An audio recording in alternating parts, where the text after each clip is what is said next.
We're now joined by Dr. Amy Tuininga, who's the director of the PSEG Institute for Sustainability Studies at my alma mater, Montclair State University. Doctor, good to see you. Thank you. It's nice to see you as well. Tell everyone what the Institute is, because its impact is important now more than ever. Well, the PSEG Institute for Sustainability Studies has been around, it preceded me, but I came in 2016 and we built out the Green Teams program that serves corporations, communities, and students partnering together to solve sustainability issues. This whole Green Teams thing, when I was reading about it, I thought, who's on the Green Team and what impact are they having? Huge impact. So students come from all over the country and outside of the country, 90 different colleges and universities and 135 degree programs. We put them on teams of 5, and they are partnered up with corporations or nonprofits to solve some of their own sustainability challenges, everything from emissions to water, waste, and some food kinds of issues as well.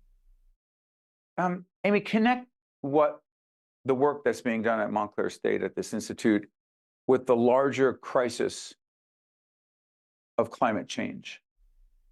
Yeah, the work that we do is local and regional, but it impacts global systems. The weather systems that are operating globally that feed back for crises that we see in our neighborhoods. So the flooding that we see in the streets in Hoboken and Hackensack. And we're able to implement mitigation strategies like green infrastructure in Hackensack to reduce flooding from 2 feet down to like 1/4 of an inch. So it's interesting because I don't want to, whoever believes in, doesn't believe in climate change being real, that's your business. It's real. That's not editorializing, it's science. But I want to be clear. The work that's being done is impacting people's lives in very tangible ways. And I'm going to get to a couple of other things. The community garden. How is the community garden that you're involved in connected to sustainability? And what does that have to do with climate issues, please? Right. So climate is changing the way that crops can grow and the pests that are there and the fungi that are affecting the crops. We connect with technology and students and faculty to come in and grow fresh vegetables. Hundreds and hundreds of pounds are going into our food pantry, the Red Hawk Food Pantry on campus. About 40% of our students, 41% are food insecure. So they don't have enough to eat on a regular basis. They go hungry. These fresh vegetables go into the food pantry and they could come and access them anytime. So we're taking these global challenges, studying them from a scientific perspective, and making resources available at a local level. Amy, I want to follow up on this. The students at Montclair State, and having been around Montclair State and taught there and being connected to the university for many years, I know that for many of the students, in their families, they're often the first in their family to go to a higher ed institution. But for the work that you were doing at the Institute, this is the first generation of students involved in these kinds of activities around sustainability, climate change, et cetera. What impact does that potentially have, not just on those students, but on the work that they will do moving forward? It's huge. So we're all about belonging and purpose, right? And so we build this inclusive culture that helps people to feel like they belong. That boosts their confidence. By working in a team with other people, they realize, oh, what I'm learning in my math class is applicable in the real world. And this is where I go for a job, because if you're first generation, you don't necessarily have a role model that's doing the kind of career that you want to go into.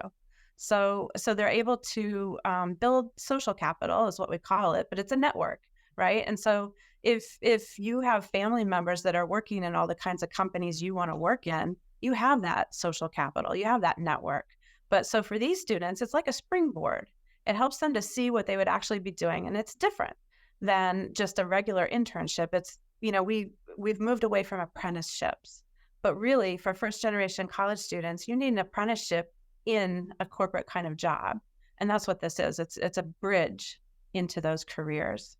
Real quick on this, Doctor, what kinds of jobs are we talking about?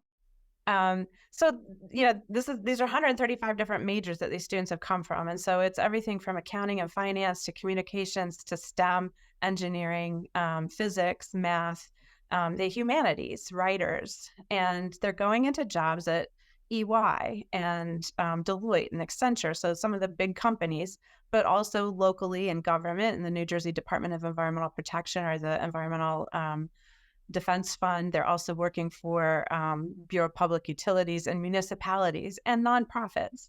So it's a huge range of jobs that the students are going into. Some of it in the environmental sector as consultants, but some of it, in a regular finance position. But now they're able to include sustainability.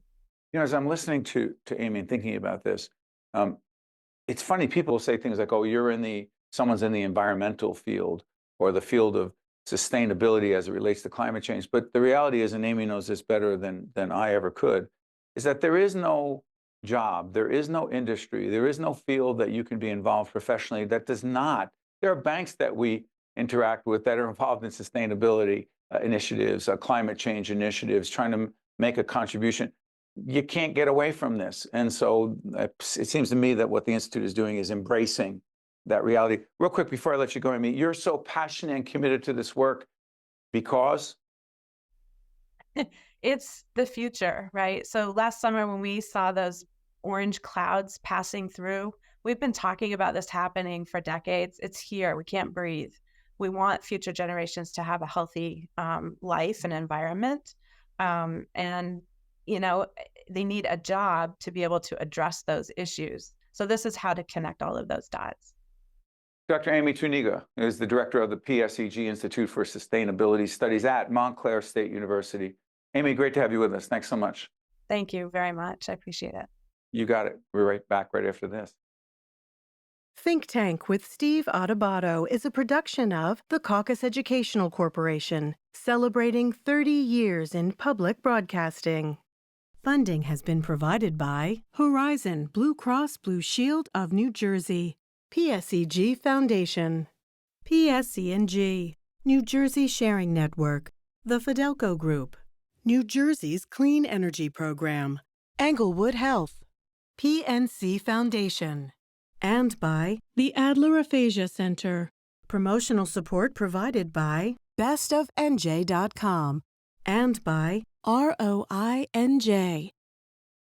Hi, I'm Abby. You might see me as an ordinary person, but I've been living with a brain injury since 2018. Opportunity Project gave me hope, and I've gained confidence through job skill training and helping my family. Despite my challenges with memory, I see a possibility to keep improving. If you have a brain injury, you don't have to face your road to recovery alone. Learn more about Opportunity Project and its partnership with Children's Specialized Hospital.